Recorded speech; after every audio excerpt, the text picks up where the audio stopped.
Hello friends, welcome to the defence target by Sangam sir. आज का हमारा टॉपिक है गुप्त एवं गुप्तोत्तर काल।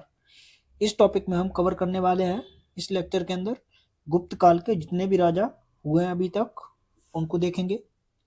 उनसे रिलेटेड जितने भी क्वेश्चन एग्जाम में पूछे जाते हैं उनको इस वीडियो में हम कंप्लीट करने वाले हैं। अगर आप चैनल पर पहली बार विजिट कर रहे हैं तो चैनल को सब्सक्राइब कर लीजिए।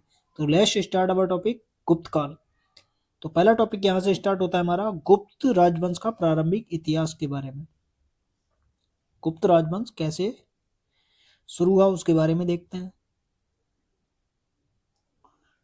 तो पहला क्वेश्चन यहां से बनता है, गुप्त राजवंश की स्थापना किसके द्वारा की गई थी? तो आप बताएंगे श्री गुप्त के द्वारा गुप्त राजवंश की स्थापना की गई थी। अगला क्वेश्चन बनता है, श्री गुप्त द्वारा गुप्त राजवंश की स्थापना कब की गई? तो आप बताएंगे लगभग 275 ईस्वी में गुप्त राजवंश की स्थापना की गई थी। मोहरों पर अंकित गुप्तस्थ तथा श्री गुप्तस्थ की किस प्रारंभिक शासक से संबंधित है? तो आप बताएंगे श्री गुप्त से संबंधित है। फिर है नेक्स्ट क्वेश्चन आपके पास, समुद्रगुप्त की प्रयाग प्रशस्ति में गुप्तों के पूर्वजों में से प्रथम शासक का नाम उल्लेखित है किसका? श्री गुप्त का नाम उल्लेखित है। फिर अगला क्वेश्चन आता है, गुप्त राजवंश के संस्थापक को चीनी यात्री इत्सिंग ने किस नाम से संबोधित किया है? तो आप बताएंगे चेलकितो। किसके? चेलिकितो के नाम से। नेक्स्ट है, प्रभावती गुप्ता ने पूना तथा रिद्धपुर ताम्रपत्रों में गुप्त वंश का प्रथम शासक किसे बताया? तो आदिराज को बताया। किसको? आदिराज को, प्रभावती गुप्ता ने। चीनी यात्री इसिंग के अनुसार श्रीगुप्त ने किस स्थान पर चीनी बौद्ध यात्रियों के लिए एक मंदिर का निर्माण करवाया था? तो मृग सिख वन में। किसमें? मृग सिख वन में एक मंदिर का निर्माण करवाया था श्रीगुप्त ने चीनी यात्री बौद्ध यात्रियों के लिए। नेक्स्ट आता है, श्रीगुप्त की मृत्यु के पश्चात गुप्त राजवंश का द्वितीय शासक कौन बना? तो आप बताएंगे घटोत्कच बना। श्रीगुप्त के बाद कौन राजा बना था? घटोत्कच। गुप्त शासक घटोत्कच के पिता का क्या नाम था? तो आप बताएंगे श्रीगुप्त था। स्कंदगुप्त के सोफिया जो कि रीवा में के लेख में गुप्तों की वंशावली किस शासक से प्रारंभ होती है? तो आप बताएंगे घटोत्कच से प्रारंभ होती है। काशी प्रसाद जायसवाल के अनुसार गुप्तों के पूर्व मगध पर किस राजवंश का शासन स्थापित था? तो लिच्छवी राजवंश का शासन स्थापित था गुप्तों से पूर्व काशी। नेक्स्ट है, किस इतिहासकार के मतानुसार मगध पर तीसरी शताब्दी में मुरुंडों का शासन था और महाराज गुप्त तथा घटोत्कच उन्हीं के सामंत थे? तो सुधाकर चट्टोपाध्याय। किसके? सुधाकर चट्टोपाध्याय। नेक्स्ट है, किस इतिहासकार के अनुसार तीसरी शताब्दी में मगध पर शकों का शासन तथा प्रारंभिक गुप्त शासक शकों के सामंत थे? तो फ्लीट एवं बनर्जी के अनुसार शकों के सामंत थे गुप्त पहले। किस इतिहासकार के अनुसार गुप्त प्रारंभ में कुषाणों के सामंत थे? तो राखलदास बनर्जी ने बताया है कि गुप्त पहले कुषाणों के सामंत थे। नेक्स्ट है, प्राचीन भारतीय इतिहास में कौन सी उपाधि सामंत स्थित सूचक बन गई थी? तो महाराज जो उपाधि थी वो सामंत सूचक थी। सर्वप्रथम गुप्तों ने किसके नेतृत्व में गंगा घाटी में राजनीतिक महत्ता स्थापित की? तो घटोत्कच के शासन के टाइम में। अब यहां से ये इंपोर्टेंट नहीं है,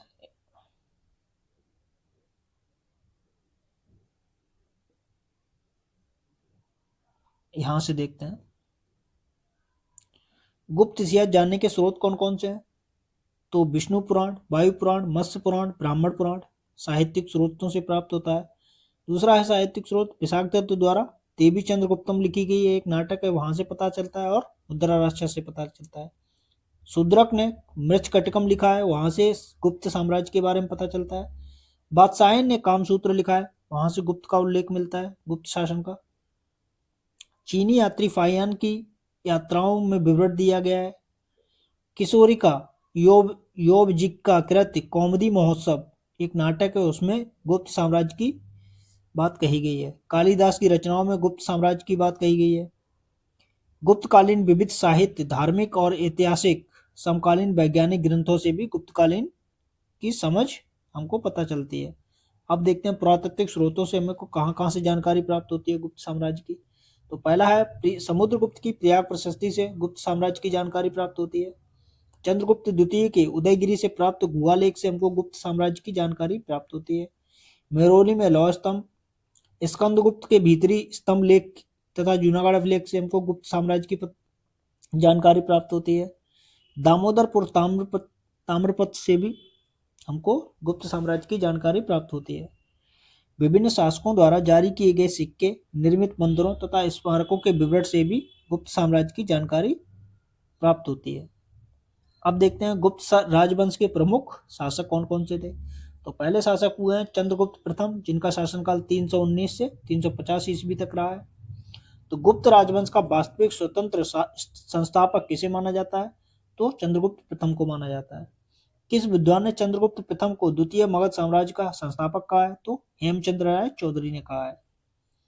चंद्रगुप्त प्रथम किसके पुत्र थे? तो महाराज घटोत्कच के पुत्र थे। फिर अगला क्वेश्चन आता है आपके पास, चंद्रगुप्त प्रथम ने कौन सी उपाधि धारण की थी? तो महाराजाधिराज की उपाधि चंद्रगुप्त प्रथम ने धारण की थी। अब आता है नेक्स्ट क्वेश्चन आपके पास, गुप्त राजवंश की राजधानी कहाँ स्थित थी? तो आप बताएंगे पाटलिपुत्र में। गुप्त संवत की शुरुआत कब की गई थी? तो 319 ईस्वी में गुप्त संवत की शुरुआत की गई थी। गुप्त संवत किसने प्रारंभ किया था? तो आप बताएंगे गुप्त शासक चंद्रगुप्त प्रथम ने गुप्त संवत को प्रारंभ किया था। गुप्त संवत को किस अन्य नाम से भी जाना जाता है? तो बल्लभी संवत के नाम से भी गुप्त संवत को जाना जाता है। फिर आता है अगला क्वेश्चन, गुप्त शासक चंद्रगुप्त प्रथम ने किस समकालीन राजवंश के साथ वैवाहिक संबंध स्थापित किए थे? तो लिच्छवी राजवंश से वैवाहिक संबंध स्थापित किए थे। गुप्त शासक चंद्रगुप्त प्रथम ने अपना विवाह किसके साथ किया था? तो कुमार देवी के साथ किया था। चंद्रगुप्त प्रथम की पत्नी कुमार देवी किस राजवंश से संबंधित थी? तो आप बताएंगे लिच्छवी राजवंश से संबंधित थी। गुप्तों तथा लिच्छवियों के मैत्री वैवाहिक संबंध के उपरांत कौन सा राज्य गुप्तों के अधिकार में आ गया था? तो उत्तरी बिहार का वैशाली राज्य गुप्तों के राज्य अधिकारों में आ गया था। नेक्स्ट है, गुप्त शासक चंद्रगुप्त प्रथम ने विवाहोपरांत किस प्रकार के सिक्के जारी करवाए थे? तो स्वर्ण सिक्के जारी करवाए थे। गुप्त शासक चंद्रगुप्त प्रथम तथा लिच्छवी राजकुमारी कुमार देवी के विवाह की पुष्टि किस ऐतिहासिक स्रोत से जारी की जा सकती है? तो स्वर्ण सिक्कों से पता चलती है। नेक्स्ट है, गुप्त शासक चंद्रगुप्त प्रथम द्वारा जारी स्वर्ण सिक्कों को किन किन विभिन्न नामों से जाना जाता है? तो बताएंगे विवाह के प्रकार, राजा रानी प्रकार, लिच्छवी प्रकार, चंद्रगुप्त कुमार देवी प्रकार, ये सिक्कों के नाम थे, इन प्रकारों से जाना जाता था। फिर अगला क्वेश्चन आता है आपके पास, गुप्त वंश में सर्वप्रथम रजत या चांदी मुद्राओं का प्रचलन किस शासक ने प्रारंभ किया था? तो चंद्रगुप्त प्रथम ने चांदी के सिक्के भी जारी किए थे। चंद्रगुप्त प्रथम के शासनकाल में गुप्त साम्राज्य का विस्तार कहाँ तक था? तो पूर्व में मगध से पश्चिम में प्रयाग तक फैला हुआ था। फिर आता है अगला शासक समुद्रगुप्त के बारे में, जिनका शासनकाल 350 ईस्वी से 375 ईस्वी तक था। अब उनसे रिलेटेड सारे क्वेश्चन को देखते हैं। चंद्रगुप्त प्रथम के पश्चात गुप्त वंश की गद्दी पर कौन आसीन हुआ? तो आप बताएंगे समुद्रगुप्त स्थापित हुए थे। समुद्रगुप्त के पिता का क्या नाम था? तो चंद्रगुप्त प्रथम था। समुद्रगुप्त की माता का क्या नाम था? तो कुमार देवी था। गुप्त शासक समुद्रगुप्त की शासनावधि क्या थी? 350 से 375 ईस्वी। समुद्रगुप्त के इतिहास का प्रमुख स्रोत क्या है? तो प्रयाग प्रशस्ति है।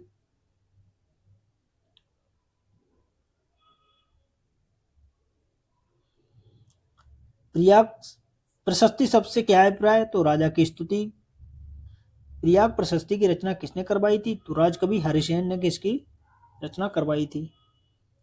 प्रयाग प्रशस्ति की रचना किस शैली में की गई? तो चंपू शैली, जिसको पद्य एवं गद्य शैली भी कहते हैं। प्रयाग प्रशस्ति की रचना किस भाषा में की गई? तो आप बताएंगे संस्कृत में की गई है। नेक्स्ट आता है आपके पास,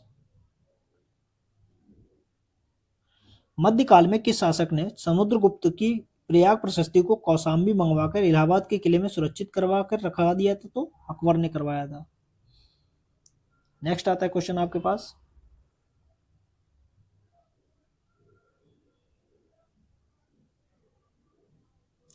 प्रयाग प्रशस्ति से किस शासक के सैन्य अभियान, प्रशासन तथा दिग्विजय की जानकारी मिलती है? तो समुद्रगुप्त के अभियानों की जानकारी हमको प्रयाग प्रशस्ति से मिलती है। समुद्रगुप्त के प्रयाग प्रशस्ति में कौशल के शासक का क्या नाम उल्लेखित है? तो बताएंगे महेंद्र नाम उल्लेखित है। प्रयाग प्रशस्ति पर सर्वप्रथम किस शासक का नाम उल्लेखित था? तो मौर्य सम्राट अशोक का नाम उल्लेखित था। फिर आता है अगला क्वेश्चन, प्रयाग प्रशस्ति में अंकित कोटूर किस स्थान को इंगित करता है? तो उड़ीसा के गंजाम जिले के कोटूर को इंगित करता है। किस शासक को भारत का नेपोलियन कहा जाता है? तो समुद्रगुप्त को भारत का नेपोलियन कहा जाता है। समुद्रगुप्त को भारत का नेपोलियन की संज्ञा किसने दी थी? तो इतिहासकार विंसेंट स्मिथ ने उनको भारत के नेपोलियन की संज्ञा दी थी। नेक्स्ट आता है आपके पास क्वेश्चन, इतिहासकार विंसेंट स्मिथ द्वारा किस पुस्तक में समुद्रगुप्त को भारत का नेपोलियन कहा गया है? तो अर्ली हिस्ट्री ऑफ इंडिया में समुद्रगुप्त को भारत का नेपोलियन कहा गया है। आता है नेक्स्ट क्वेश्चन आपके पास, समुद्रगुप्त की दक्षिणापथ विजय को किस इतिहासकार ने धर्म विजय की संज्ञा दी? तो हेमचंद्र राय चौधरी ने उनको धर्म विजय की संज्ञा दी है। नेक्स्ट है, किस इतिहासकार ने समुद्रगुप्त की तुलना महापद्मनंद से की है? तो हेमचंद्र राय चौधरी ने उनको महापद्मनंद की संज्ञा दी है, से तुलना की है। नेक्स्ट है, किस अभिलेख में समुद्रगुप्त की पत्नी दत्त देवी तथा अनेक पुत्र पौत्र होने का उल्लेख किया गया है? तो एरड अभिलेख में ये इसका उल्लेख किया गया है।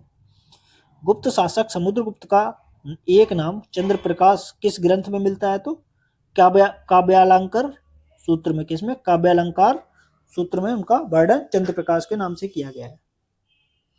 किस गुप्त शासक के काल में सर्वाधिक साम्राज्य विस्तार हुआ? तो आप बताएंगे समुद्रगुप्त के शासनकाल में सबसे अधिक साम्राज्य का विस्तार हुआ था। कौन सा गुप्त शासक अपनी माता की ओर लिच्छवियों से संबंधित था? तो समुद्रगुप्त था। फिर आता है नेक्स्ट क्वेश्चन आपके पास, किस गुप्त शासक समुद्रगुप्त ने किस पुस्तक की रचना की थी? तो कृष्णचरितम। कृष्णचरितम किसने लिखी है? तो कई बार एग्जाम में पूछा गया है, तो समुद्रगुप्त बताएंगे। कांच गुप्त की ऐतिहासिकता का मुख्य साक्ष्य क्या है? तो सिक्के हैं। गुप्त काल में युद्ध एवं शांति का मंत्री किस नाम से जाना जाता था? तो संधि विग्राहिक। किसके नाम से? संधि विग्राहिक। युद्ध और शांति के मंत्री को संधि विग्राहिक कहते थे। छंदोबद्ध मुद्रा लेख अंकित कराने वाला भारत का पहला शासक कौन था? तो समुद्रगुप्त था। कौन? समुद्रगुप्त। नेक्स्ट आता है क्वेश्चन आपके पास, किस गुप्त शासक ने सीलोन मतलब श्रीलंका के बौद्ध राजा मेघवर्मन को बोध गया में बिहार बनाने की अनुमति दी थी? तो समुद्रगुप्त ने उनको अनुमति दी थी बोध गया में बिहार बनाने के लिए। समुद्रगुप्त के समकालीन कांची का शासक कौन था? तो विष्णुगुप्त थे। कौन? विष्णुगुप्त। किस युग को भारतीय इतिहास का स्वर्ण युग या क्लासिक युग कहा जाता है? तो गुप्त युग को भारतीय इतिहास का स्वर्ण युग कहा जाता है। फिर आता है नेक्स्ट क्वेश्चन आपके पास, गुप्त काल को स्वर्ण युग या क्लासिक युग क्यों कहते हैं? तो कला एवं साहित्य में प्रगति के कारण उसको स्वर्ण युग कहा जाता है। गुप्त शासकों ने किसे लिच्छवियों दौहित्र कहा है? तो समुद्रगुप्त को लिच्छवी दौहित्र कहा गया है। समुद्रगुप्त द्वारा जारी स्वर्ण मुद्राओं को कितने प्रकार के उपलब्ध थे? तो 6 प्रकार स्वर्ण मुद्राओं के उपलब्ध थे। अब देखते हैं समुद्रगुप्त कालीन विभिन्न प्रकार की मुद्राएं कौन कौन सी थी? 6 प्रकार की। तो पहली थी गरुड़ प्रकार, इसमें अलंकृत राजा की आकृति, गरुड़ ध्वज तथा पृष्ठ भाग पर सिंहासीन देवी के साथ पराक्रम अंकित था। फिर आता है धनुर्धारी प्रकार की मुद्रा, तो राजा धनुष बाण धारण किए हुए, पृष्ठ भाग पर सिंह वाहिनी देवी के साथ अति प्रतिरथ उपाधि अंकित थी। फिर आता है परशु प्रकार, परशु धारण किए हुए, पृष्ठ भाग पर देवी की आकृति, कृतांतु परशु उपाधि अंकित थी। अश्वमेध प्रकार, यह यज्ञ युग में बधे हुए घोड़े का चित्र, पृष्ठ भाग में राजमहिषी मतलब दत्त देवी की आकृति के साथ अश्वमेघ पराक्रम अंकित था। व्याघ्रहनन प्रकार, तो इसमें धनुष बाण से व्याघ्र का आखेट करते हुए राजा का चित्र तथा व्याघ्र पराक्रम उपाधि अंकित है। पृष्ठ भाग पर मकर वाहिनी गंगा की आकृति के साथ राजा समुद्रगुप्त उत्कीर्ण है। ये मुद्राएं 6 प्रकार की हैं। कौन कौन सी? एक आखिरी बची है बीड़ा वादन प्रकार, तो बीड़ा बजाते हुए राजा की आकृति तथा महाराजा धीराज श्री समुद्रगुप्त उत्कीर्ण है। पृष्ठ भाग पर लक्ष्मी की आकृति है। अब देखते हैं प्रयाग प्रशस्ति में वर्णित प्रशासनिक पदाधिकारियों के नाम क्या क्या दिए गए हैं प्रयाग प्रशस्ति में। तो पहला था विग्रह। तो संधि बता युद्ध के मंत्री को क्या कहते हैं? संधि विग्राहक। खाटक पटिक खागट पाकिक, राजकीय भोजनालय का अध्यक्ष को खागट पाकिक। कुमारा मात्र, उच्च श्रेणी के प्रशासनिक अधिकारी को क्या कहते थे? कुमारा मात्य। महादंडनायक, पुलिस विभाग का प्रधान अधिकारी को महादंडनायक उपाधि दी जाती थी गुप्त काल में, जो कि प्रयाग प्रशस्ति में वर्णित है। फिर आता है अगला क्वेश्चन, धर्म प्राचीर बंद मतलब वैदिक धर्म का पालन करता किस गुप्त शासक को कहा गया है? तो समुद्रगुप्त को कहा गया है। समुद्रगुप्त के शासनकाल में किस प्रसिद्ध बौद्ध विद्वान को संरक्षण प्राप्त था? तो वसुबंधु को था। किसको? वसुबंधु। किस गुप्त शासक को सिक्के पर बीड़ा बजाते हुए दिखाया गया? तो समुद्रगुप्त को दिखाया गया है। कौन सा गुप्त शासक कुशल संगीतज्ञ भी था? तो समुद्रगुप्त कुशल संगीतज्ञ भी था। जो भी क्वेश्चन मैं इस लेक्चर में करवा रहा हूँ वो इनफ है, इसके अलावा आपको किसी अन्य सोर्स की जरूरत नहीं पड़ेगी, इसलिए इस वीडियो को कंप्लीट देखिए अच्छे से। किस गुप्त शासक को कविराज भी कहा गया है? तो समुद्रगुप्त को कविराज कहा गया है। एरर के लेख में किस गुप्त शासक की तुलना प्रभु, रघु आदि महान शासकों से की गई है तथा उसे पराक्रम एवं विनय का स्रोत भी कहा गया है? तो समुद्रगुप्त को कहा गया है। समुद्रगुप्त के दक्षिण भारत के विजय के 3 प्रमुख सिद्धांत कौन थे? तो ग्रहण, मोक्ष और अनुग्रह। नेक्स्ट आता है पृथिव्या प्रथम वीर किस गुप्त शासक की उपाधि थी? तो समुद्रगुप्त की थी। सर्वराज्योच्चेता किस एकमात्र गुप्त शासक को कहा गया है? तो समुद्रगुप्त को सर्वराज्योच्चेता कहा गया है। अब हम देखते हैं नेक्स्ट,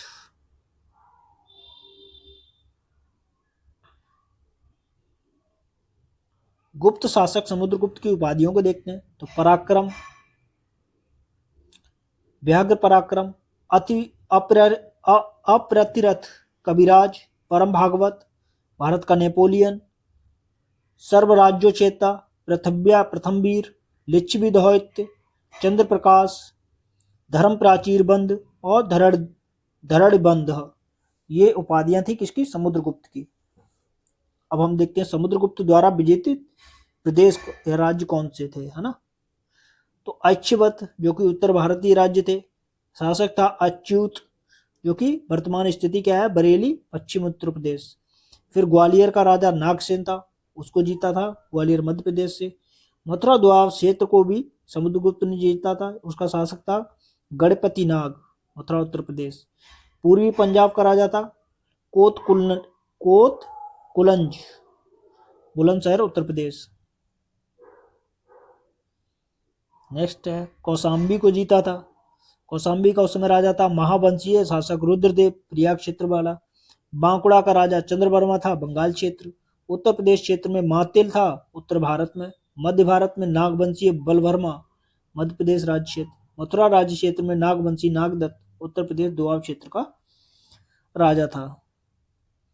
अब देखते हैं दक्षिणापथ, दक्षिण भारत की विजय के शासक कौन कौन थे? तो कौशल राज्य का राजा था महेंद्र, दक्षिणी कौशल छत्तीसगढ़ वाले प्रदेश का। कौरल राज्य का मटराज, आंध्र प्रदेश गोदावरी क्षेत्र का राजा था। कोट्टूर राज स्वामी दत्त, उड़ीसा के गंजाम जिले का।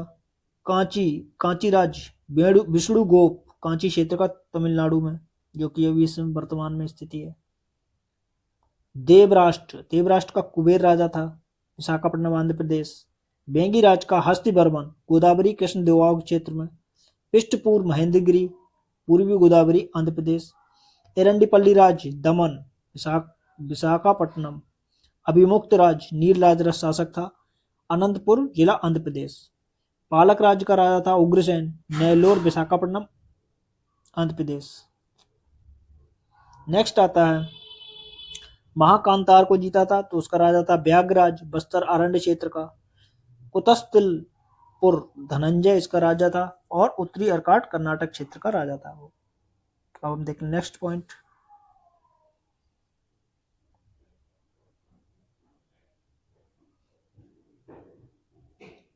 यहाँ से कोई क्वेश्चन ज़्यादा बनता नहीं है, इसको देख लीजिए, पढ़ाने का कोई मतलब बनता नहीं है। शासकों के नाम नहीं पूछते। नेक्स्ट शासक देखते हैं।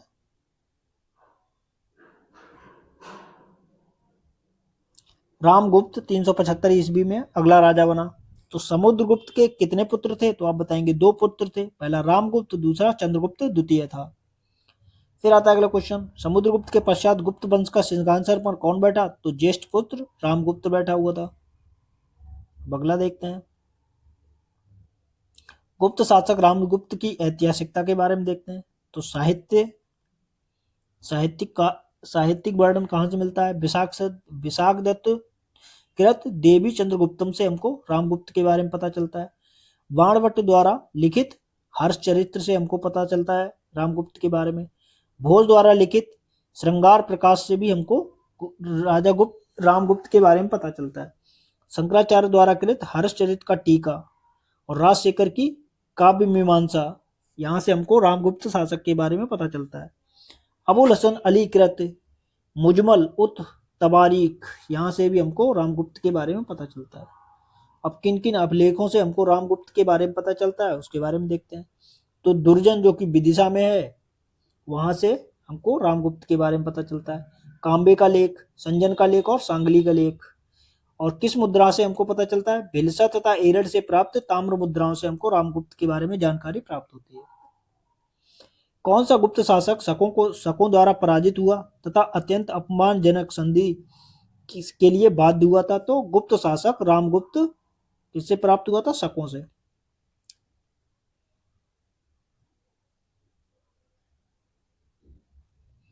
नेक्स्ट है, कौन सा गुप्त शासक शकों से पराजित होने के उपरांत अपनी पत्नी ध्रुव देवी को शक राजा को भेंट देने के लिए स्वीकार किया था? तो गुप्त शासक रामगुप्त था। उसने अपनी पत्नी को भेंट में दे दिया था शकों को। किस गुप्त शासक ने छद्म वेश धारण कर शकपति की हत्या की थी? तो चंद्रगुप्त द्वितीय ने छद्म वेश धारण कर शकपति की हत्या की थी। किस अभिलेख में महाराजाधिराज रामगुप्त का उल्लेख मिलता है? तो दुर्जनपुर विदिशा अभिलेख में महाराजाधिराज रामगुप्त का उल्लेख मिलता है। गुप्त शासक रामगुप्त किस धर्म का अनुयायी था? तो जैन धर्म का अनुयायी था। गुप्त वंश का राजकीय चिन्ह क्या था? तो गरुड़ पक्षी था।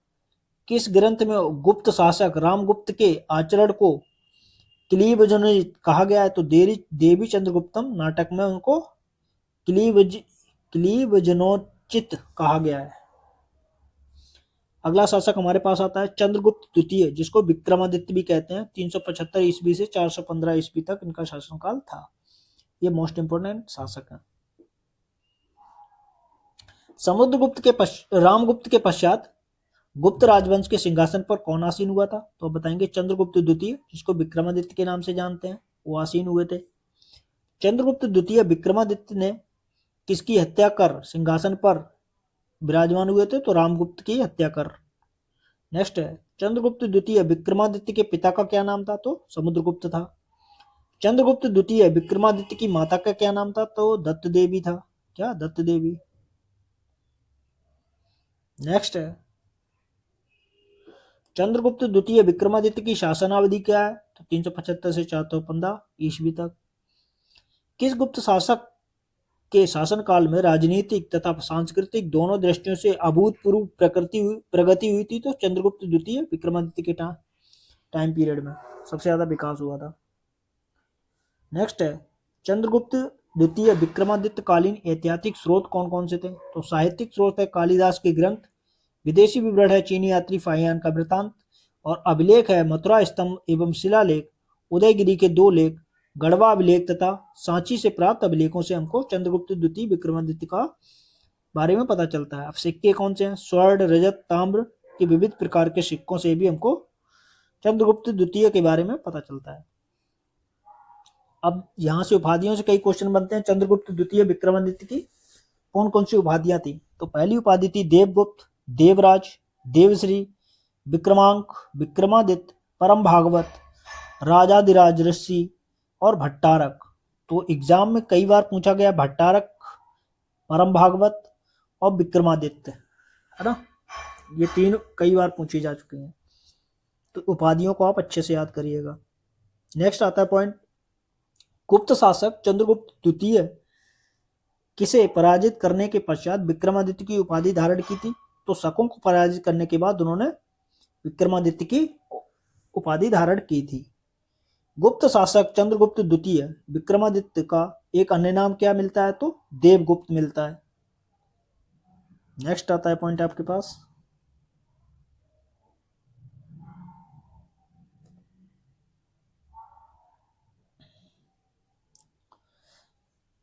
गुप्त शासक चंद्रगुप्त द्वितीय विक्रमादित्य किस धर्म का अनुयायी था? तो वैष्णव धर्म का अनुयायी था। नेक्स्ट है, गुप्त शासक चंद्रगुप्त द्वितीय विक्रमादित्य ने किन समकालीन राजवंशों से वैवाहिक संबंध स्थापित किए? तो नाग वंश, वाकाटक वंश और कदम्ब वंश से उन्होंने वैवाहिक संबंध स्थापित किए थे। फिर आता है अगला क्वेश्चन आपके पास, चंद्रगुप्त द्वितीय विक्रमादित्य ने किस नागवंशीय कन्या के साथ विवाह किया था? तो कुबेर नागा के साथ उन्होंने विवाह किया था। चंद्रगुप्त द्वितीय विक्रमादित्य ने अपनी पुत्री प्रभावती गुप्ता का विवाह किसके साथ किया था? तो वाकाटक नरेश द्वितीय रुद्रसेन द्वितीय के साथ उन्होंने विवाह किया था। किसके? वाकाटक नरेश रुद्रसेन द्वितीय के साथ। गुप्त राजवंश एवं कदम्ब राजवंश की वैवाहिक संबंधों की जानकारी किस अभिलेख से प्राप्त होती है? तो आप बताएंगे तालगुंड अभिलेख से हमको इसकी जानकारी प्राप्त होती है। नेक्स्ट है, किस गुप्त शासक को उदयगिरी गुहा लेख में संपूर्ण पृथ्वी को जीतने वाला कहा गया है? तो चंद्रगुप्त द्वितीय विक्रमादित्य को संपूर्ण पृथ्वी जीतने वाला कहा गया है। सर्वप्रथम किस गुप्त शासक को परम भागवत की उपाधि धारण की थी? तो चंद्रगुप्त द्वितीय ने परम भागवत की उपाधि धारण की थी। चंद्रगुप्त द्वितीय ने विक्रमादित्य की उपाधि कब धारण की थी? तो आप बताएंगे शकों के उन्मूलन के बाद, मतलब शकों को हराने के बाद। नेक्स्ट आता है क्वेश्चन आपके पास, गुप्त शासक चंद्रगुप्त द्वितीय विक्रमादित्य ने किस विदेशी शक्ति को उन्मूलन करने के लिए व्यापक सैनिक अभियान किया था? तो शकों को हराने के लिए। फिर अगला क्वेश्चन आता है, चंद्रगुप्त द्वितीय विक्रमादित्य का शक प्रतिद्वंदी कौन था? तो रुद्र सिंह तृतीय था। कौन? रुद्र सिंह तृतीय। चंद्रगुप्त द्वितीय विक्रमादित्य ने शक प्रतिद्वंदी रुद्र सिंह तृतीय को पराजित कर किस राज्य क्षेत्र का अधिकरण किया था? तो गुजरात एवं काठियावाड़ राज्य का अधिकरण किया था। फिर आता है अगला, किस गुप्त शासक ने व्याघ्र शैली के सिक्के गुजरात एवं काठियावाड़ क्षेत्र में चलवाए थे? चंद्रगुप्त द्वितीय ने चलवाए थे। गुप्तकालीन पश्चिमी समुद्रगुप्त का प्रसिद्ध व्यापारिक बंदरगाह कौन सा था? तो भृगुकच्छ भड़ौच था। क्या? भृगुकच्छ भड़ौच। महरौली का लौह स्तंभ किस काल में निर्मित किया गया था? तो गुप्त काल में निर्मित किया गया था। नेक्स्ट आता है क्वेश्चन आपके पास, चंद्रगुप्त द्वितीय ने किसे अपना राजदूत बनाकर कुंतल के शासक काकुत्सवर्मा के दरबार में भेजा था? तो फाहियान को भेजा था। किसको? फाहियान को। शक विजय के पश्चात चंद्रगुप्त द्वितीय विक्रमादित्य ने अपनी दूसरी राजधानी कहाँ स्थापित की? तो उज्जैन मध्य प्रदेश में उन्होंने दूसरी राजधानी स्थापित की थी। किस गुप्त शासक को पाटिलपुरवाधीश्वर या उज्जैनीपुर बाधीश्वर कहा गया है? तो चंद्रगुप्त द्वितीय विक्रमादित्य को यह कहा गया है।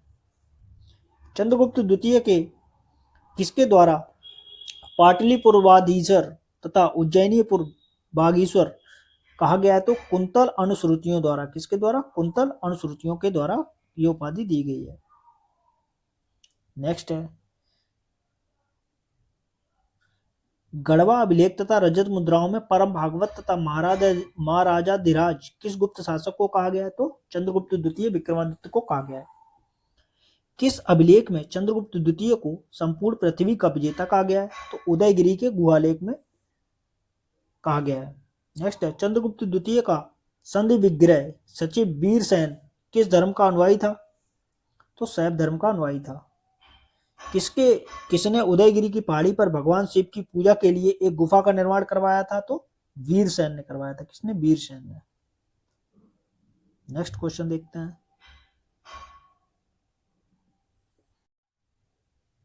अब हम देखते हैं नेक्स्ट क्वेश्चन, चंद्रगुप्त द्वितीय के सामंत व पदाधिकारियों के बारे में। तो पहला पदाधिकारी वीरसेन शैव था, जिसको संधि विग्राहक, युद्ध या शांति और विदेशी मंत्री कहा गया है। प्रधान सचिव होता था ये। आम्रकारदव सेनापति को कहते थे। स्वामीदास बल्क भारत का गवर्नर कहलाता था। गोविंद गुप्त ये तीरभुक्ति या तिरहुत का गवर्नर या बासाड़ वैशाली के गोविंद गुप्त अंकित मुद्रा से प्राप्त होता है। नेक्स्ट पदाधिकारी आता है सनकानी महाराज, तो ये पूर्वी मालवा का गवर्नर होता था। विश्वामित्र स्वामी ये बेसनगर से इस सामंत की मुद्रा प्राप्त हुई थी। शिखर स्वामी मंत्री या कदम दंड अभिलेख में इसका उल्लेख मिलता है शिखर स्वामी का। त्रिकाल 383 में गया अभिलेख से प्राप्त होता है। नेक्स्ट आता है क्वेश्चन आपके पास, महरौली लेख के अनुसार किस गुप्त शासक ने विष्णुपद पर्वत पर विष्णु ध्वज की स्थापना करवाई थी? तो आप बताएंगे चंद्रगुप्त द्वितीय विक्रमादित्य ने करवाई थी। फिर अगला क्वेश्चन आता है चंद्रगुप्त द्वितीय विक्रमादित्य के शासन काल में शिक्षा विद्या का प्रमुख केंद्र कौन था? तो पाटलिपुत्र और उज्जैनी विद्या के प्रमुख केंद्र थे। किस गुप्त शासक के दरबार में 9 विद्वानों की परिषद 9 रत्न निवास करते थे? तो चंद्रगुप्त द्वितीय विक्रमादित्य के शासनकाल में 9 रत्न निवास करते थे। अब देखते हैं चंद्रगुप्त विक्रमादित्य के 9 रत्न कौन कौन से थे। तो विदर्भ विद्वान, फिर विशेषता क्या थी उनकी और रचनाएं उनकी कौन कौन सी हैं। तो यहाँ से क्वेश्चन बनता है विद्वान से और रचनाओं से, ठीक है। तो पहले विद्वान थे कालिदास, जो कि कवि कुलगुरु थे, प्रसिद्ध नाटककार थे, भारत का विलियम शेक्सपियर भी कहते हैं इनको। इनकी रचनाएं हैं अभिज्ञान शाकुंतलम, रघुवंशम, मेघदूतम, मालविका मित्रम, विक्रमो वर्षीय, ऋतु संगारम, कुमार संभव, ये कालिदास की कृतियां हैं, बुक्स हैं, किताबें हैं। नेक्स्ट आता है बारामिहिर। बारामिहिर कौन थे? तो ये खगोल विज्ञानी थे एवं ज्योतिषी शास्त्री थे, फलित ज्योतिषी के प्रेरणा थे, वास्तु विद्या के महान आचार्य थे। तो इन्होंने बुक्स लिखी हैं बृहजक्कात, जातक और ब्रह्म संहिता, लघु जातक और पंच सिद्धांतिका, ये बारामिहिर की कृतियां हैं। नेक्स्ट आता है धन्वंतरी। धन्वंतरी शल्य चिकित्सा के प्रवर्तक थे। फिर आते हैं बेताल भट्ट। बेताल भट्ट विद्वान कथाकार थे, इन्होंने बेताल पंच विशालिका लिखी है, ठीक है। घटकरपर कूटनीतिज्ञ थे, मूर्ति कलावास थे एवं वास्तुशास्त्र के विशेषज्ञ थे। अमर सिंह प्रसिद्ध कोशाकार थे, अमर कोश शब्दावली इन्होंने लिखी है। फिर आता है बरूची। बरूची थे प्रसिद्ध व्याकरण पत्र कौमुदी और विद्या सुंदर, ये इन्होंने लिखी है किताब।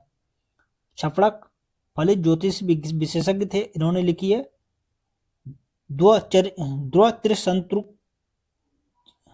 द्वात्रिशंतुत्रलिका, इन्होंने ये पुस्तक लिखी है। शंकु थे प्रसिद्ध वास्तुकार थे। अब नेक्स्ट आता है क्वेश्चन आपके पास,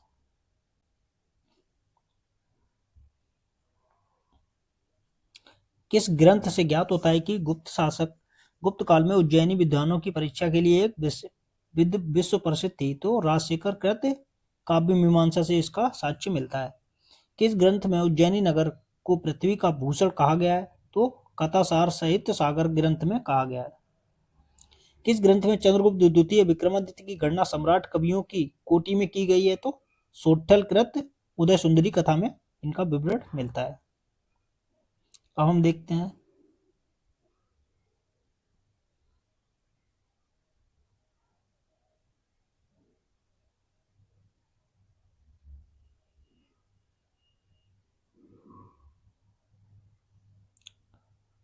गुप्तकालीन अधिकांशतः ताम्र सिक्कों पर श्री विक्रम अथवा श्री चंद्र पृष्ठभाग पर गरुड़ की आकृति श्री चंद्रगुप्त तथा चंद्रगुप्त अंकित है। किस गुप्तकालीन शासक के संकेत है? तो चंद्रगुप्त द्वितीय के शासक के संकेत हैं। नेक्स्ट क्वेश्चन देखते हैं, किस अभिलेख में चंद्रगुप्त द्वितीय को राजाधिराज ऋषि की उपाधि दी गई थी? तो चंद्रगुप्त द्वितीय का उदयगिरी ग्वालेख से इसके बारे में बताया गया। मध्य भारतीय राज्य को ब्राह्मणों का देश किस विदेशी ने कहा है? तो फायान ने कहा है। किसने? फायान ने।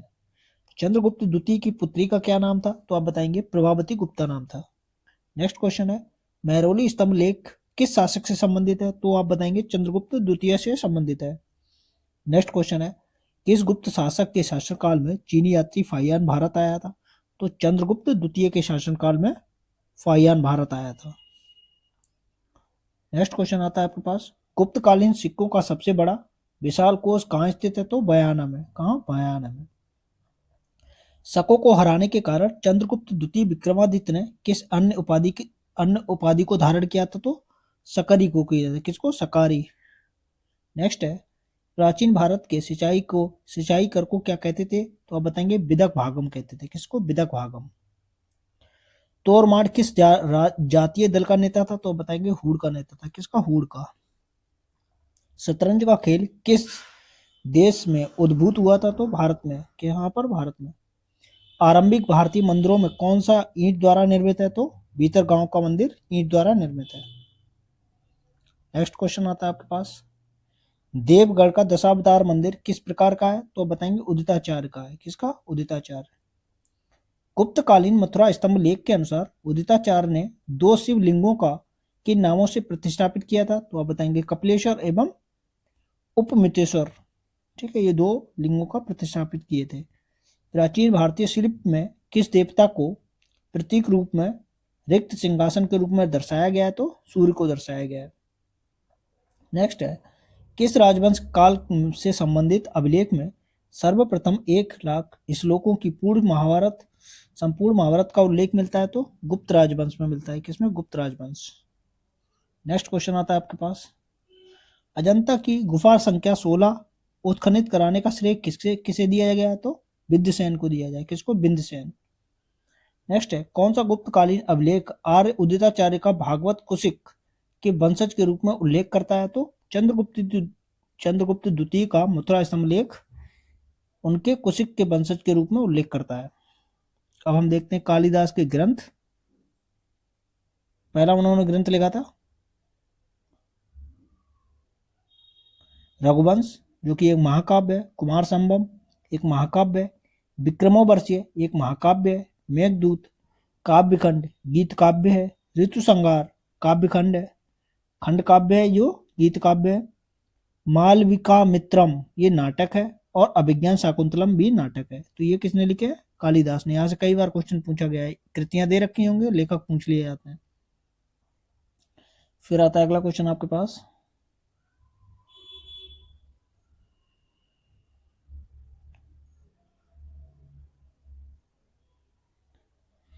किस एक स्थल पर शिल्प में विष्णु का वराह अवतार दर्शाया गया है? तो उदयगिरी गुफा विदिशा में उनका वराह रूप दर्शाया गया है। किस अभिलेख में कालिदास एवं भरावी दोनों महाकवियों का उल्लेख मिलता है? तो पुलकेशन के एलोल प्रशस्ति से कालिदास एवं भरावी दोनों महाकवियों का उल्लेख मिलता है। अब अगला शासक आता है कुमारगुप्त, जिसका शासनकाल कब से कब तक था? तो 415 से 455 ईस्वी तक उनका शासनकाल था। चंद्रगुप्त द्वितीय के पश्चात गुप्त राजवंश के सिंहासन पर कौन आसीन हुआ? तो बताएंगे कुमारगुप्त हुआ था। कौन? कुमारगुप्त। कुमारगुप्त प्रथम की माता का क्या नाम था? तो ध्रुव देवी था। कुमारगुप्त प्रथम के पिता का नाम क्या था? तो बताएंगे चंद्रगुप्त द्वितीय विक्रमादित्य उनके पिता का नाम था। कुमारगुप्त प्रथम का छोटा भाई गोविंद गुप्त कहाँ का राज्यपाल था? तो बताएंगे बसाड़ वैशाली का राज्यपाल था। फिर आता है अगला क्वेश्चन आपके पास, कुमारगुप्त प्रथम की शासनावधि क्या थी? तो 415 से 455 ईस्वी।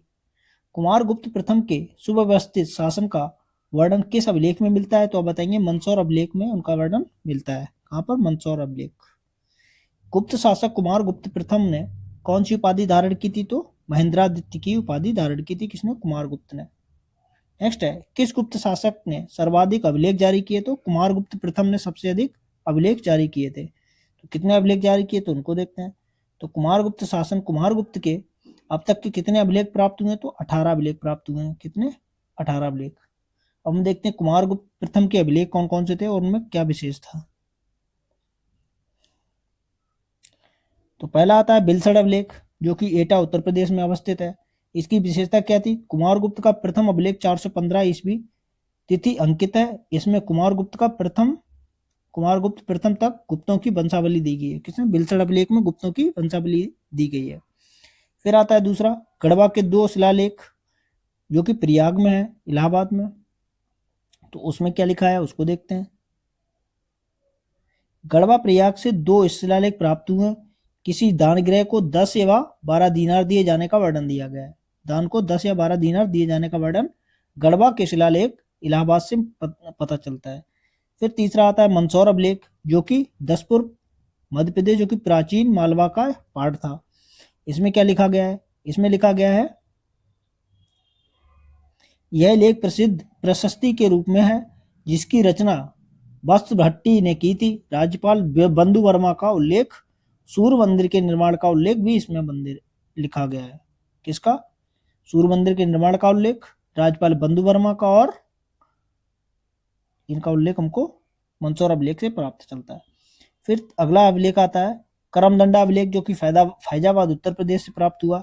इसकी स्थापना 436 ईस्वी में कुमारगुप्त मंत्री पृथ्वी सेन ने की थी। फिर आता है मानकुमार अभिलेख, जो कि मानकुमार प्रयागराज में से प्राप्त हुआ है।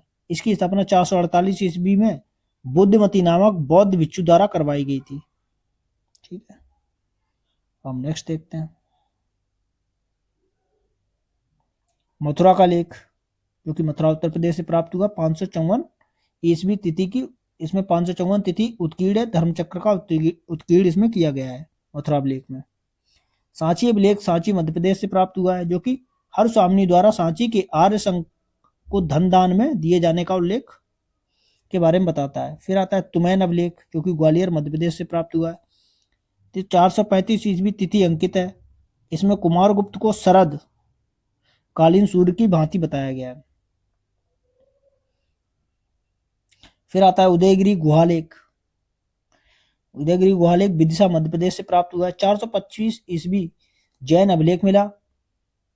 इसमें शंकर नामक व्यक्ति के द्वारा पार्श्वनाथ की मूर्ति स्थापित किए जाने का विवरण सुरक्षित किया गया है। फिर अगला हमको पता चलता है बंगाल से प्राप्त अभिलेख धनदेव ताम्रपत्र। ताम्रपत्र शाही बांग्लादेश से हमको प्राप्त हुआ है। 432 ईस्वी का ताम्रपत्र प्राप्त हुआ है। इसमें कुमारगुप्त द्वारा परम भट्टारक, महाराजाधिराज और परम दैत्य कहा गया है। इस चार उपाधियों का उल्लेख हमको कहाँ मिलता है? बंगाल के धनदेव ताम्रपत्र से। फिर आता है दामोदरपुर ताम्रपत्र, जो कि दिनाजपुर बांग्लादेश से प्राप्त हुआ है। इस प्रदेश में पुंडवर्धन कहा गया है। इस लेख में कुछ पदाधिकारियों के नाम भी दिए गए हैं। तो अब फिर अगला आता है बैग्राम ताम्रपत्र, जो कि बोगरा बांग्लादेश से प्राप्त हुआ है। 447 ईस्वी का लेख है। इसमें गोविंद स्वामिनी के मंदिर के निर्माण के लिए भूमिदान का वर्णन दिया गया है। फिर अगला आता है कुलाई क्रय ताम्रलेख, जो कि बंगुड़ा बांग्लादेश से है। इसमें भूमि विक्रय की राजकीय घोषणा का वर्णन दिया गया है। फिर आता है जगदीशपुर ताम्रलेख, जो कि राजशाही बांग्लादेश से प्राप्त हुआ है। इसमें बताया गया है भूमि क्रम विक्रय का वर्णन दिया गया है। अब देखते हैं कुमारगुप्त कालीन सिक्कों के प्रकार कौन कौन से थे। तो पहला था अश्वमेध प्रकार, अश्वरोही प्रकार, गजारोही प्रकार, खड़ग निहंता प्रकार, बीड़ाधारी प्रकार, व्याघ्रहिंता प्रकार, धनधारी प्रकार, कार्तिकेय प्रकार और मयूर प्रकार। ये कुमारगुप्त कालीन सिक्के के प्रकार थे। अब देखते हैं कुमारगुप्त प्रथम की उपाधियां कौन कौन सी थी। तो महेंद्रादित्य उपाधि ली थी, महेंद्र सिंह उपाधि ली थी, व्याघ्र बल पराक्रम भी उपाधि ली थी, कुमार गुप्त कुलाम चंद्र की भी उपाधि ली थी कुमारगुप्त प्रथम ने, गुप्त कुल व्योम शशि, श्री महेंद्र, अश्वमेघ महेंद्र, शक्रादित्य और व्याघ्र निहंता। ये उपाधियां किसकी थी? कुमारगुप्त प्रथम की। नेक्स्ट देखते हैं समुद्रगुप्त के पश्चात किस गुप्त शासक ने अश्वमेघ यज्ञ का अनुष्ठान किया था? तो आप बताएंगे कुमारगुप्त ने किया था। फिर अगला क्वेश्चन आता है प्राचीन भारत में पुष्यमित्र नामक जाति का उल्लेख किस ग्रंथ में मिलता है? तो वायुपुराण तथा जैन कल्पसूत्र में इसका वर्णन मिलता है। नेक्स्ट आता है कुमारगुप्त प्रथम की खग निहंता प्रकार के सिक्कों पर किस पशु के शिकार का अंकन किया गया? तो गैंडे के शिकार का अंकन किया गया। नेक्स्ट आता है आपके पास क्वेश्चन कुमारगुप्त के शासनकाल में पुष्यमित्र जाति के आक्रमण का उल्लेख किस अभिलेख में मिलता है? तो स्कंद के भीतरी लेख में इसका वर्णन मिलता है। गुप्त काल में पुष्यमित्र जाति का उल्लेख किस ग्रंथ में मिलता है? तो वायुपुराण तथा जैन के कल्पसूत्र में इसका वर्णन मिलता है।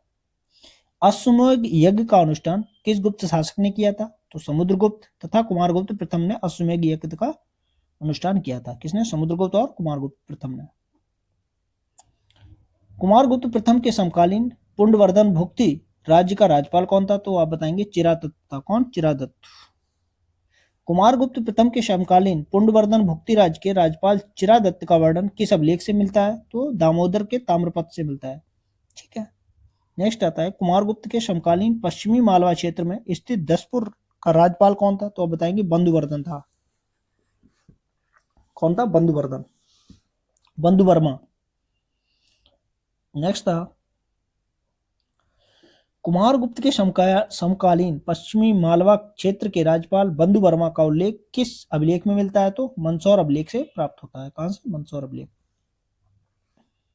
कुमारगुप्त कालीन किस उच्च अधिकारी को उपरिक महाराजा कहा गया? उपरिक महाराजा किसको कहा गया? पृथ्वीशेठ को कहा गया। किसको? पृथ्वीशेठ।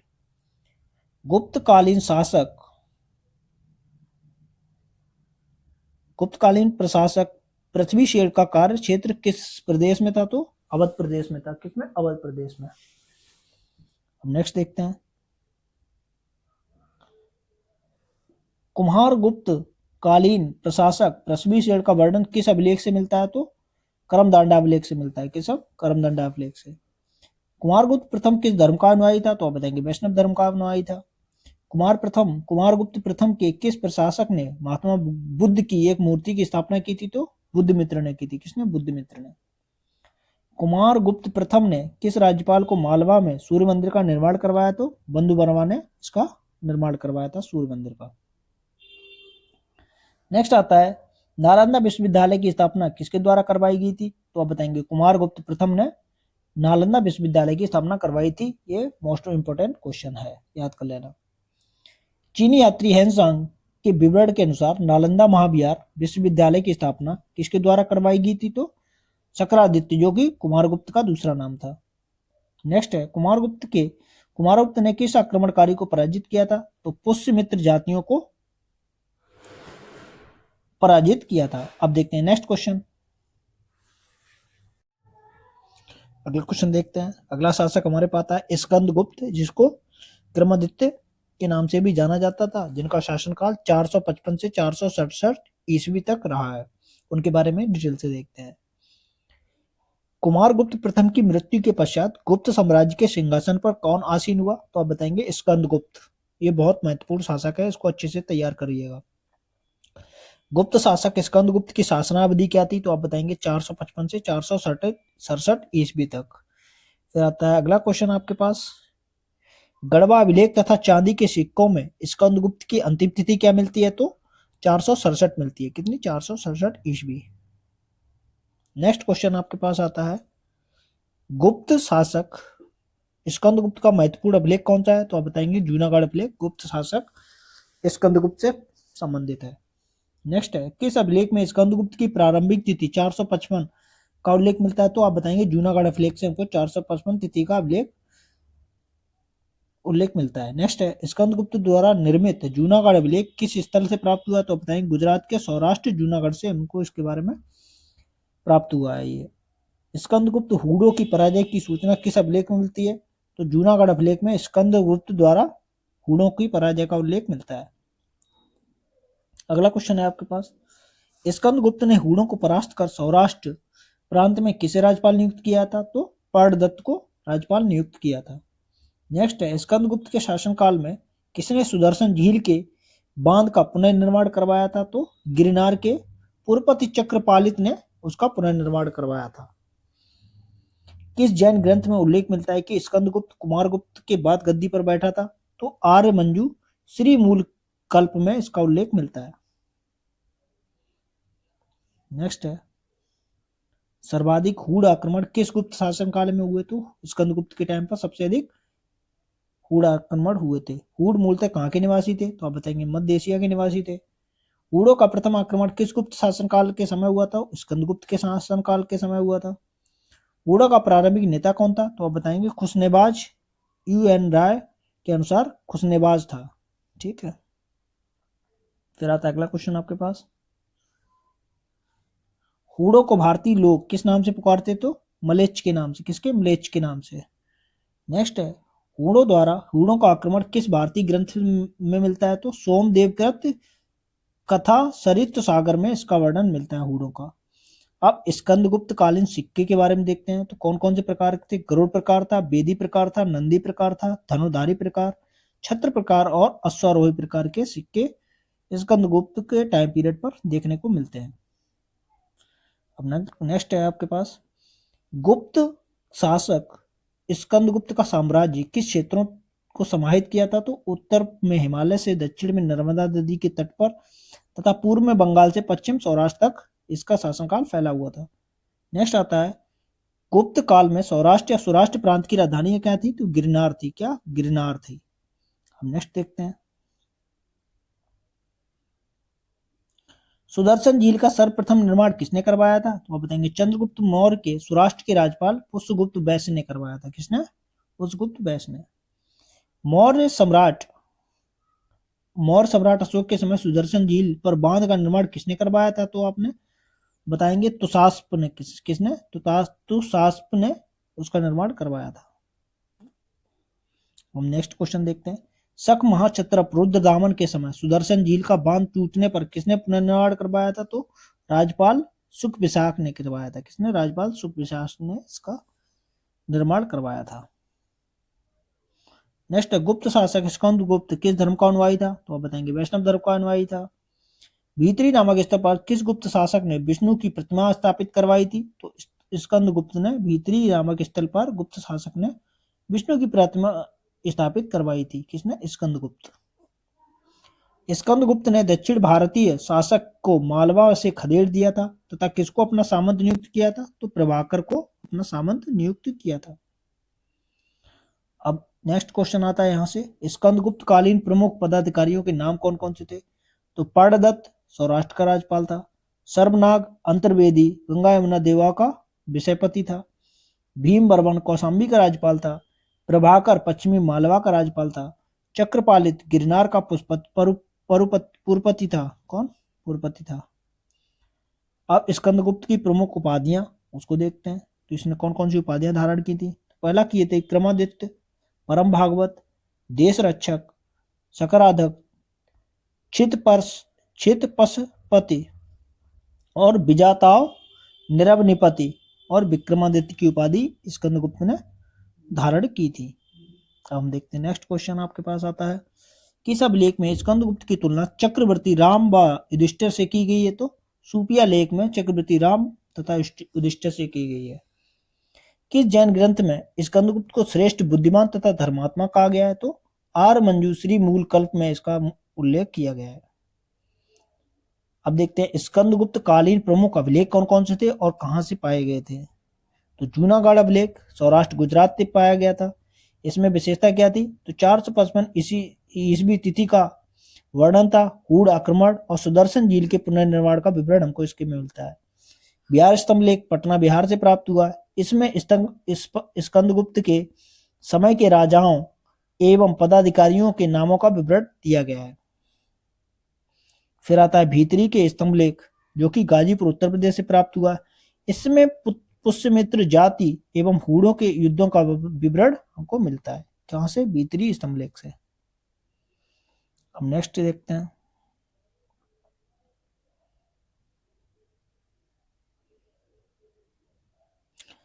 कहोम स्तंभ लेख गोरखपुर उत्तर प्रदेश से प्राप्त हुआ। इसमें मद्र नामक व्यक्ति ने 5 जैन तीर्थंकरों की प्रतिमा का निर्माण कराया था, इसका उल्लेख मिलता है। सुपिया लेख रीवा मध्य प्रदेश से प्राप्त हुआ। गुप्तों की वंशावली घटोत्कच के समय से मिलती है। गुप्त वंश को घटोत्कच वंश का कहा गया है, ये सुपिया लेख से प्राप्त होता है। नेक्स्ट आता है गढ़वा शिलालेख जो कि प्रयाग से प्राप्त हुआ है। स्कंदगुप्त के अंतिम अभिलेख इसमें गढ़वा अभिलेख से प्राप्त हुआ है। फिर आता है इंदौर ताम्रपत्र, इंदौर से प्राप्त हुआ है। इसमें सूर्य पूजा, सूर्य मंदिर में दीपक जलाने का विवरण मिलता है। अब हम देखते हैं गुप्त वंश की अवनति का काल देखते हैं, उसमें कौन कौन से शासक आए थे उसको देख लेते हैं। तो पहला शासक हुआ था पुरुगुप्त 467 से 476 ईस्वी तक। तो किस गुप्त शासक के पश्चात गुप्त साम्राज्य की अवनति प्रारंभ हुई? तो स्कंदगुप्त के बाद गुप्त साम्राज्य की अवनति मतलब डाउनफॉल शुरू हो गया था। तो पहला शासक था पुरुगुप्त। स्कंदगुप्त के पश्चात गुप्त वंश के सिंहासन पर कौन आसीन हुआ? तो आप बताएंगे पुरुगुप्त आसीन हुआ था। फिर आता है अगला क्वेश्चन आपके पास, गुप्त शासक पुरगुप्त कौन सा गुप्त शासक पुरगुप्त कौन था? तो कुमार गुप्त प्रथम का पुत्र तथा स्कंद गुप्त का सौतेला भाई था। नेक्स्ट देखते हैं, भीतरी मुद्रा लेख में पुरगुप्त की माता का क्या नाम था? तो महादेवी अनंत देवी था। क्या? महादेवी अनंत देवी। पुरगुप्त की पत्नी का क्या नाम था? तो आप बताएंगे चंद्र देवी था। फिर अगला क्वेश्चन आता है आपके पास, गुप्त शासक पुरगुप्त की शासनावधि क्या थी? तो आप बताएंगे 467 से 476 वर्ष। परमार्थकृत वसुबंधु जीवन वृत्ति के अनुसार गुप्त शासक पुरगुप्त किस धर्म का मतानुयायी था? तो बौद्ध धर्म का मतानुयायी था। पुरगुप्त काल में किस नगर का महत्व प्रतिपादित होता है? तो अयोध्या का होता है। किसका? अयोध्या का। नेक्स्ट देखते हैं, अयोध्या का उल्लेख किस गुप्तकालीन अभिलेख में मिलता है? तो क्रमदंडा अभिलेख में अयोध्या का उल्लेख मिलता है। नेक्स्ट है, गुप्त काल में अयोध्या में बौद्ध प्रतिमा का निर्माण किस बौद्ध भिक्षु ने करवाया था? तो अभय मित्र ने करवाया था। किसने? अभय मित्र ने। अब अगला शासक हमारे पास आता है कुमारगुप्त द्वितीय। क्या? कुमारगुप्त द्वितीय। तो पुरगुप्त के पश्चात गुप्त साम्राज्य के सिंहासन पर कौन आसीन हुआ? तो आप बताएंगे कुमारगुप्त द्वितीय आसीन हुआ था। भीतरी स्तंभ लेख के अनुसार पुरगुप्त के कितने पुत्र थे? तो कुमारगुप्त द्वितीय व नरसिंह गुप्त बलादित्य, ये 2 पुत्र थे। नेक्स्ट देखते हैं, बुद्धगुप्त के बारे में देखते हैं। अगला शासक बुद्धगुप्त है। कुमारगुप्त द्वितीय के पश्चात गुप्त साम्राज्य के सिंहासन पर कौन आसीन हुआ? तो आप बताएंगे बुद्धगुप्त हुआ था। किस साक्ष्य से यह सिद्ध होता है कि बुद्धगुप्त पुरगुप्त का पुत्र था? तो नालंदा की मोहर से हमको इसके बारे में पता चलता है। अगला क्वेश्चन आता है, बुद्धगुप्त की माता का क्या नाम था? तो चंद्र देवी था। क्या? चंद्र देवी। किस गुप्त शासक की प्रथम तिथि 477 ईस्वी का सारनाथ लेख से मिला है? तो बुद्धगुप्त का उल्लेख मिला है। फिर आता है अगला क्वेश्चन आपके पास, दामोदरपुर ताम्रपत्र लेख में किस गुप्त शासक को परम भट्टारक महाराजाधिराज कहा गया है? तो बुद्धगुप्त को कहा गया है। स्कंदगुप्त के उत्तराधिकारियों में सर्वश्रेष्ठ शासक किसे कहा गया है? तो बुद्धगुप्त को कहा गया है। उत्तर गुप्त कालीन स्वर्ण मुद्राओं का श्री विक्रम की उपाधि किस गुप्त शासक से संबंधित है? तो आप बताएंगे बुद्धगुप्त से संबंधित है। फिर आता है अगला क्वेश्चन आपके पास, गुप्त शासक बुद्धगुप्त के किस अभिलेख में पूर्वी मालवा का सामंत मृत विष्णु का उल्लेख मिलता है? तो एरड़ अभिलेख से इसके बारे में पता चलता है। फिर आता है, स्कंदगुप्त के पश्चात किसने गुप्त साम्राज्य की शक्ति एवं प्रतिष्ठा को पुनः स्थापित करने का प्रयास किया था? तो बुद्धगुप्त ने किया था। गुप्त शासक बुद्धगुप्त की किस धर्म का मतानुयायी था? तो आप बताएंगे बौद्ध धर्म का मतानुयायी था। नेक्स्ट आता है अगला क्वेश्चन आपके पास, किस अंतिम गुप्त सम्राट के समय गुप्त साम्राज्य सर्वाधिक विस्तृत हुआ? तो बुद्धगुप्त के टाइम पर सबसे अधिक विस्तृत हुआ था। कौन अंतिम गुप्त सम्राट था जिसने हिमालय से नर्मदा तक, मालवा से बंगाल तक के विस्तृत भूभाग पर शासन किया? तो बुद्धगुप्त ने किया था। नेक्स्ट देखते हैं, बुद्धगुप्त की मृत्यु के पश्चात गुप्त साम्राज्य कितने भागों में विभाजित हुआ? तो बताएंगे 3 भागों में विभाजित हुआ था। कौन कौन से क्षेत्र थे 3 भाग? तो पहला क्षेत्र मगध क्षेत्र में नरसिंह बालादित्य आया शासन में, मालवा क्षेत्र में भानुगुप्त बैठा और बंगाल क्षेत्र भाग में वैन्यगुप्त ने शासन किया था। अब पहला देखते हैं नरसिंह गुप्त बालादित्य के बारे में। बुद्धगुप्त के पश्चात गुप्त साम्राज्य के सिंहासन पर कौन आसीन हुआ? तो बताएंगे नरसिंह गुप्त बालादित्य सिंहासन पर आसीन हुआ। भीतरी मुद्रा लेख में नरसिंह गुप्त की माता का क्या नाम उल्लेखित मिलता है? तो महादेवी चंद्र देवी नाम उल्लेखित मिलता है। गुप्त साम्राज्य का विभाजन किस गुप्त शासन के शासनकाल में हुआ? तो नरसिंह गुप्त बालादित्य के शासनकाल में गुप्त साम्राज्य का विभाजन हुआ था। नेक्स्ट देखते हैं, हूण नरेश मिहिर कुल का समकालीन गुप्त शासक कौन था? तो आप बताएंगे नरसिंह गुप्त बालादित्य मिहिर कुल के समकालीन था। नेक्स्ट देखते हैं, नालंदा मुद्रा लेख में बालादित्य को कौन सी उपाधि धारण की थी? तो परम भागवत ने उपाधि धारण की थी नालंदा के मुद्रा लेख में बालादित्य ने। नेक्स्ट देखते हैं, गुप्त शासक नरसिंह गुप्त बालादित्य किस धर्म का मतानुयायी था? तो आप बताएंगे बौद्ध धर्म का मतानुयायी था। नेक्स्ट देखते हैं,